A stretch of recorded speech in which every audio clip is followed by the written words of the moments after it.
Hi friends, ఈరోజు మా పాప వాళ్ళిద్దరికీ కూడా స్కూల్ నుంచి రాగానే అమ్మవాళ్ళ స్థలంలో గోరింటాకు కోసుకొచ్చారు. వీళ్ళు సబ్స్క్రైబ్ చేస్తారు అంటే ఒక వింతగా చూపిస్తారంట గోరింటాకును కూడా.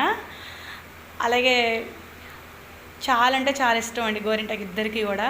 నేను ఎక్కువ ఏంటంటే చుట్టుదే న్యాచురల్గా పెడతానండి. ఎప్పుడన్నా పాప వాళ్ళకి పండుగలకి కూడా ఎప్పుడైనా కూడా నేను చెట్టుదే కోసి ఇద్దరికి ఫస్ట్ చేతులకు పెట్టేసి హ్యాండ్స్కి, తర్వాత కాళ్ళకు పెడతానండి. ఎందుకంటే రెండింటికి పెడితే కూడా వాళ్ళు ఎక్కువసేపు ఉంచుకోలేరు కదా, పిల్లలకి చిరాకు వస్తుంది. ఎందుకంటే ఎప్పుడు తీసేయాలన్నట్టుగా ఉంటారు. కాబట్టి ఫస్ట్ హ్యాండ్స్కి అయిపోయినాక తర్వాత నేను కాళ్ళకు అనేది పెడతాను. ఈ గోరింటాకులు చాలా మంచిదండి. ఈ కెమికల్స్ వాడే కోన్స్ కన్నా గోరింటాకు చాలా మంచిది, వెనకటి నుంచి మనకు ఉన్నదే. అలాగే ఏంటంటే మనకి బాడీలో వీట్ కూడా తగ్గిస్తుంది.